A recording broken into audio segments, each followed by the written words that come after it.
0.3 degree Celsius record করা হয়েছে, যা এই মৌসুমের সবচেয়ে কম তাপমাত্রা।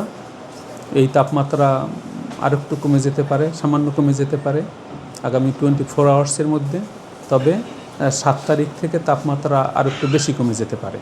তো সেই কারণে রাতের তাপমাত্রার অবনমন এবং অন্যান্য কারণে শীতের অনুভূতির তীব্রতা কিন্তু থাকবে। প্রান্তিক পর্যায়ে তা একটু বেশি থাকবে। তবে এটি জানুয়ারি মাসের একটি স্বাভাবিক প্রক্রিয়া। আপনারা জানেন জানুয়ারি মাস সবচেয়ে শীতলতম মাস। শীতলতম মাসে বাংলাদেশে আমরা মনে করি যে এই দীর্ঘ পরিক্রমায়, অর্থাৎ 1948 সাল থেকে বর্তমান এই 2026 সাল পর্যন্ত জানুয়ারি মাস সবচেয়ে শীতলতম মাস হিসেবে বিবেচিত।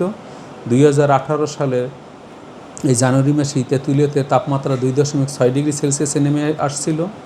সুতরাং তাপমাত্রা 8 থেকে 10 ডিগ্রি সেলসিয়াসের মধ্যে থাকলে আমরা তাকে মৃদু ধরনের শৈত্যপ্রবাহ বলি। 6 থেকে 8 ডিগ্রি সেলসিয়াস থাকলে আমরা তাকে মাঝারি ধরনের শৈত্যপ্রবাহ বলি, এবং 4 থেকে 6 ডিগ্রি সেলসিয়াসের মধ্যে থাকলে আমরা তাকে তীব্র শৈত্যপ্রবাহ বলি। আমরা আমাদের দীর্ঘমেয়াদী পূর্বাভাসে বলেছি এ মাসে 1 থেকে 3টি মৃদু থেকে মাঝারি ধরনের শৈত্যপ্রবাহ এবং 1 থেকে 2টি মাঝারি থেকে তীব্র শৈত্যপ্রবাহ জানুয়ারি মাসে হওয়ার সম্ভাবনা রয়েছে। এ হলো মোটামুটি আবহাওয়ার সর্বশেষ পরিস্থিতি। সর্বনিম্ন তো বললাম আমি যে শ্রীমঙ্গলে 9.5 এবং ঢাকায় 12.3 ডিগ্রি সেলসিয়াস। ঢাকায় এই মৌসুমের অর্থাৎ উইন্টার সিজন 12.3 আজ পর্যন্ত, এই ডিসেম্বর এবং জানুয়ারি তো এই কয়েকদিনের মধ্যে সর্বনিম্ন আজকেই।